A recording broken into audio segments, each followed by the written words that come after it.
Hello guys, welcome to the biology class. So this is Deepak Kapri and let us start for our today's session. So we were studying the chapter Cell the Unit of Life, class 11th biology, and in this today's video we will be discussing about cilia, flagella, cytoskeletal structures and cell. So let us start. First of all, what do you mean by cytoskeleton? So first of all, remember this that it is a feature of only eukaryotic cells and cytoskeleton का मतलब है cell का skeletal structure. Skeleton का मतलब होता है जो rigidity देता है, एक स्ट्रक्चरल सपोर्ट देता है। तो cytoskeleton basically includes protein fibres and tube like structures which provide structural framework to the cell. Structural framework का मतलब होता है कि एक सेल को सपोर्ट देने का काम करता है। That's why these are called as cytoskeleton. And remember, these are the features of only eukaryotic cell. Prokaryotes में नहीं होते हैं। Basically, we have to study three different types of cytoskeleton structures. One is microtubule, second is microfilament, and the third is intermediate filament. Now, what is microtubule? These are basically unbranched tubes. Microscopic है, मतलब naked eye से visible नहीं है। इनका जो diameter रहता है 6 nanometre है और ये ग्लोबुलर प्रोटीन के बने होते हैं जिसे एक्टिन कहते हैं, और उसके साथ कॉन्ट्रैक्टाइल प्रोटीन है जिसे मायोसिन कहते हैं। ग्लोब्यूल शेप्ड प्रोटीन है। कॉन्ट्रैक्टाइल मतलब ऐसे प्रोटीन जिनके पास कॉन्ट्रैक्ट करने की एबिलिटी होती है। तो basically their function is they cause cytoplasmic streaming, मतलब जो साइटोप्लाज्म का मूवमेंट होता है एक सेल से दूसरे सेल में या सेल के अंदर भी, ये कौन करता है? माइक्रोट्यूब्यूल। इसके अलावा स्ट्रक्चरल सपोर्ट देना तो सबका ही काम है इनमें, and it is responsible for change in plasma membrane during endocytosis and exocytosis. तो एंडोसाइटोसिस और एक्सोसाइटोसिस, एंडो का मतलब होता है किसी सब्सटेंस का सेल के अंदर आना, एक्सो का मतलब होता है सेल से बाहर जाना। तो इस मूवमेंट के दौरान जो प्लाज्मा मेम्ब्रेन में चेंज आता है that is due to this microtubules. Okay, अब आते हैं इंटरमीडिएट फिलामेंट्स के ऊपर। तो इंटरमीडिएट फिलामेंट्स एनिमल सेल्स का फीचर है। अभी इनका जो डायमीटर है माइक्रोट्यूब्यूल से थोड़ा ज़्यादा है, तो that is 10 nanometre in diameter, and they contain non motile protein. तो वहाँ पे मोटाइल प्रोटीन प्रेजेंट था, यहाँ पे कोई भी मोटाइल प्रोटीन प्रेजेंट नहीं है। Now what is their function? Again the first function है सेल का शेप मेंटेन करना, दूसरा कीप ऑर्गेनली इन शेप, और उसको उसकी पोजीशन पे भी रखने का काम करता है। हर ऑर्गेनली को अपनी जगह पे, ताकि वो वहाँ से मूव ना करे, तो वहाँ पे उसको रखने का काम कौन कर रहा है? Intermediate filaments. और ये हमारे स्किन और हेयर के प्रोटीन बनाते हैं। One such protein is keratin that is present in skin as well as hair. तो ये कौन बनाता है? Intermediate filament. फिर आते हैं माइक्रोफिलामेंट्स पे। तो माइक्रोफिलामेंट्स हैं, इलोंगेटेड हैं, ये भी अनब्रांच्ड हैं और सिलेंड्रिकल ट्यूब्यूल्स हैं। ये साइटोस्केलेटन स्ट्रक्चर्स में सबसे बड़े होते हैं because the diameter is 25 nanometre. तो इनकी जो वॉल होती है वो हेलिकली अरेंज लॉन्ग स्ट्रैंड से बनी होती है जिन्हें प्रोटोफिलामेंट कहते हैं, और दो टाइप के प्रोटोफिलामेंट है इसमें, alpha and beta tubulin. So this is the structure of microfilament. Okay, तो basically what I am trying to tell you is that these structures helps in maintaining the shape of cell, keeping the organelle in their position and facilitating some movement in the cytoplasm. अब इसका function भी, first function same है, maintain the shape of cell. Second function very important, it forms the part of spindle fibre. Spindle fibre will study in the next chapter. जब chromosome divide करता है और उसके बाद क्रोमोसोम, जब basically जब भी सेल डिवीजन होता है तो सेल डिवीजन में दोनों सेल्स में इक्वल अमाउंट ऑफ क्रोमोसोम जाता है, तो उसके लिए स्पिंडल फाइबर्स बहुत इंपॉर्टेंट रोल प्ले करते हैं। इसके अलावा सेंट्रियोल्स, फ्लैजिला और सिलिया, इन सब के पार्ट को बनाने में किसका रोल है? माइक्रोफिलामेंट्स का। And movement of chromosome to the terminals in cell division, वही सेम बात आ गई कि मूवमेंट ऑफ क्रोमोसोम का मतलब होता है कि before cell division the DNA content doubles and equal amount of DNA is distributed to the daughter cells. तो हाउ दिस इज हैपनिंग, इसमें रोल है माइक्रोफिलामेंट्स का। फिर आते हैं अगले स्ट्रक्चर पे, सिलिया एंड फ्लैजिला। तो if you remember we have studied about the structure of flagella in class 11th chapter prokaryotic cell. तो आपने उसमें देखा था कि फ्लैजिला में एक बेसल बॉडी होती है, हुक होता है। तो यहाँ पे हम फ्लैजिला के टिप के अल्ट्रा स्ट्रक्चर की बात करेंगे। तो बेसिकली ये आपका हेयर लाइक है, मूवेबल स्ट्रक्चर है, अगेन प्रोटीन का बना होगा, and help in locomotion and passage of substances. Movement में हेल्प करता है और किसी सब्सटेंस का पैसेज में भी फैसिलिटेशन देता है। Structure of cilia and flagella is same. दोनों का जो स्ट्रक्चर है सिलिया और फ्लैजिला का, उसमें सिमिलैरिटी है। फर्क कितना है, फ्लैजिला जो होता है it is long in shape and cilia is short.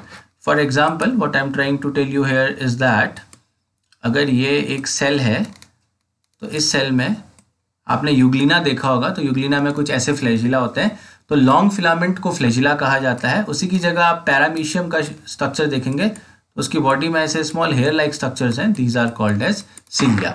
Otherwise the anatomy of their structure is same, the only difference is in their length.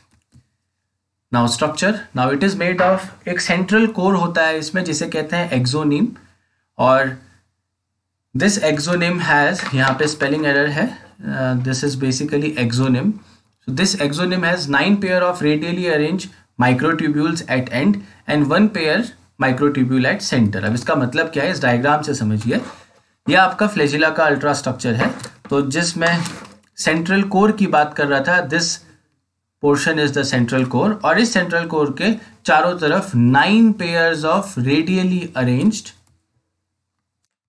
Microtubules हैं। 9 पेयर का मतलब है, देखिए यहाँ पे if you will count them, these are 9 and everywhere it is 2 in number, so that's why we have said 9 pair of radially arranged, और ये कहाँ पे है, पेरिफेरी में है, मतलब एंड वाले पोर्शन में है। Okay, central tubule is connected to one of the each paired peripheral tubule. अब इसका मतलब क्या है, देखिए 9 पेयर आपको बाहर दिख रहे हैं और बीच में एक पेयर ऑफ ट्रिब्यूल्स हैं। अब ये सेंट्रल ट्रिब्यूल इन 9 पेयर से अटैच है, but how it is attached, out of these 9 pairs हर पेयर के किसी एक ट्रिब्यूल से आपको सेंट्रल ट्रिब्यूल अटैच्ड मिलेगा। This is the structure of flagella.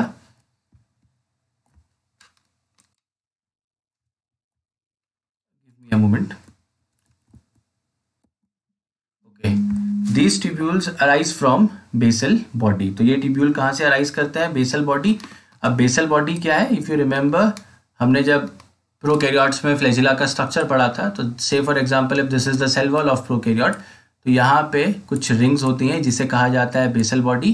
फिर यहाँ पे एक हुक लाइक स्ट्रक्चर आता है और फाइनली इसके टिप में ये फ्लैजिला का आउटग्रोथ है। ओके, सो दिस जितने भी ट्यूब्यूल्स हैं ये सब ट्यूब्यूल कहाँ से अराइज करते हैं, इस बेसल बॉडी से अराइज करते हैं। फंक्शन, तो फ्लैजिला का सबसे बेसिक फंक्शन क्या है कि ये लोकोमोशन में हेल्प करता है। यूग्लिना में बात करें तो मूवमेंट में हेल्प करता है, पैरामीशियम में हेल्प करता है मूवमेंट में। हमारी बॉडी में जो रेस्पिरेटरी ट्रैक है, ब्रोंकाइल्स पढ़ा था हमने क्लास 10th में, तो these bronchioles are lined by these cilia, and इन सिलिया का फंक्शन ये है कि जो इनकमिंग एयर है, जो एयर हम इनहेल कर रहे हैं, उसमें अगर कोई भी डस्ट पार्टिकल है उसको रिमूव करना। तो जो बेसिकली जो लोग स्मोक करते हैं, तो स्मोकिंग के जो पार्टिकल्स होते हैं उसकी वजह से सिलिया डैमेज हो जाती है, and because of that they have got high chances of infection in the lungs. आते हैं अगले स्ट्रक्चर पे, दैट इज सेंट्रोसोम्स। अब सेंट्रोसोम्स भी ऐसा स्ट्रक्चर है जो किससे बना है, it is made of 2 cylindrical structure called centriole, और हर दोनों सेंट्रियोल कैसे अरेंज है एक दूसरे के अगेंस्ट, परपेंडिकुलर अरेंज है। तो this is the structure of centrosome, and if you will see here, ये स्ट्रक्चर है सेंट्रोसोम का। और अगर आप देखेंगे तो सेंट्रोसोम किससे बना है, यहाँ पे देखिए 2 परपेंडिकुलरली अरेंज्ड सेंट्रियोल से बना है। अगर एक सेंट्रियोल ऐसे अरेंज है तो दूसरी रॉड कैसे अरेंज है, उसके perpendicular. Okay, each centriole is made of 9 peripheral triplet fibre made of tubulin. अब यहाँ पे भी थोड़ा स्पेलिंग एरर है, दिस इज नाइस, बट इसका मीन है 9।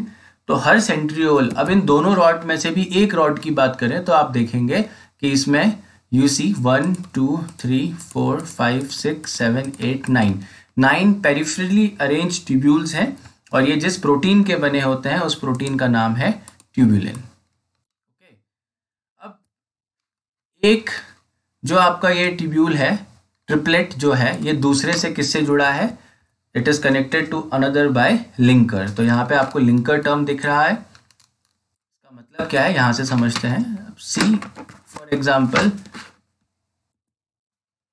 This is the triplet of tubules, that is made of tubulin. अब एक ट्रिपलेट दूसरे से किससे जुड़ा है? इस थ्रेड लाइक स्ट्रक्चर से जुड़ा है और इस थ्रेड लाइक स्ट्रक्चर को कहते हैं linker. Okay, this portion is called as linker.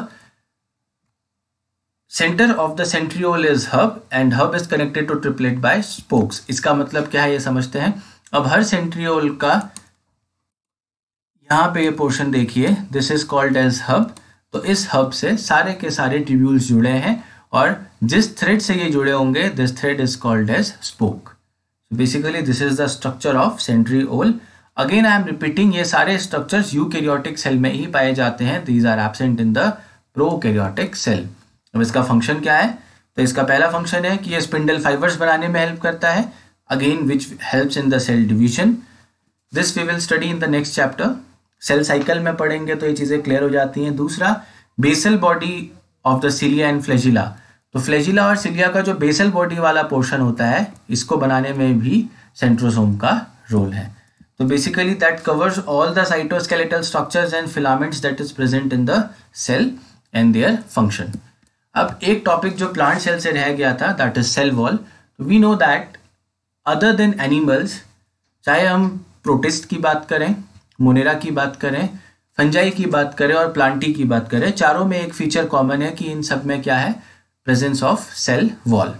Okay, अगर हम प्रोटिस्टा के अंदर जाते हैं तो आपको कुछ ऑर्गेनिज्म में सेल वॉल दिखेगी and in organism like euglena paramecium the cell wall is absent. It is the outer most covering of cell और ये कहाँ पाई जाती है? प्लाज्मा मेम्ब्रेन के भी बाहर पाई जाती है। तो ये इन सारे ऑर्गेनिजम्स में सबसे बाहर की कवरिंग है। अब बनती किससे है?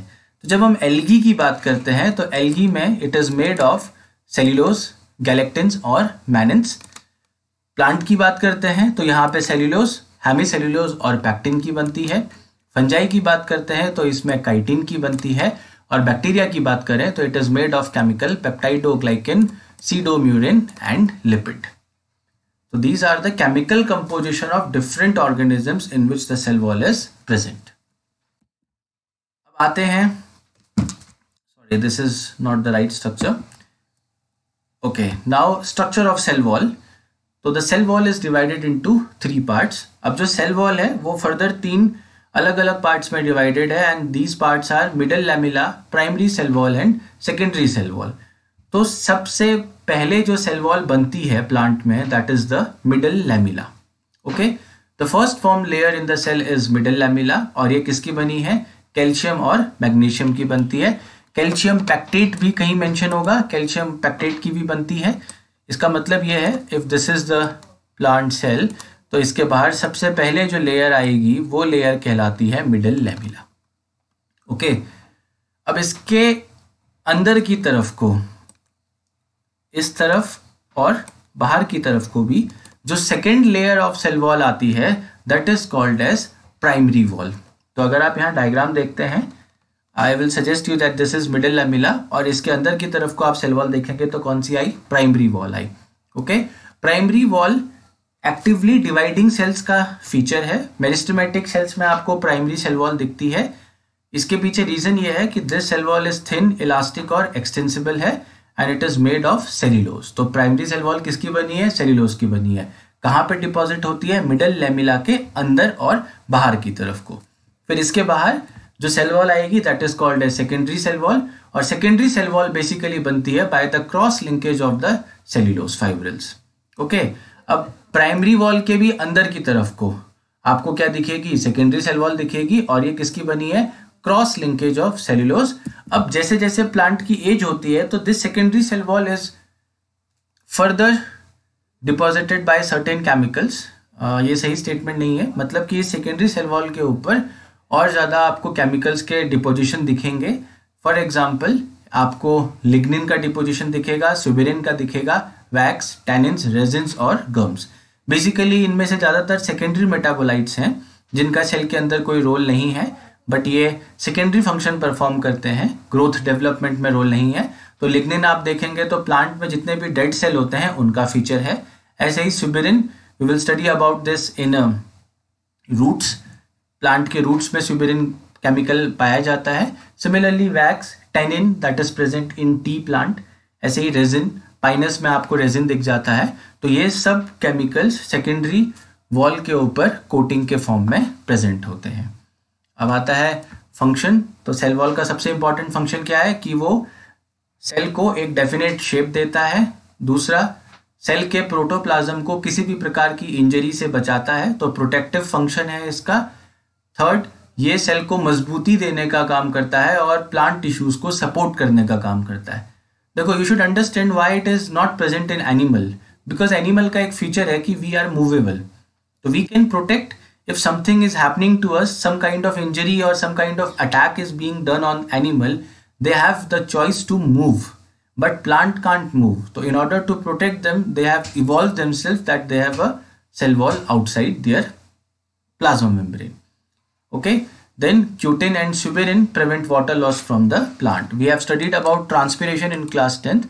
तो प्लांट के ऊपर, प्लांट के बाहर केमिकल की डिपोजिशन होती है। ये साइबेरियन है, this is the wrong term, यहाँ पे सुबेरिन होगा। तो क्यूटिन और सुबेरिन ऐसे केमिकल हैं जो प्लांट में से वाटर लॉस को कम करते हैं। This is all for today. In case of any query just let me know. Thank you.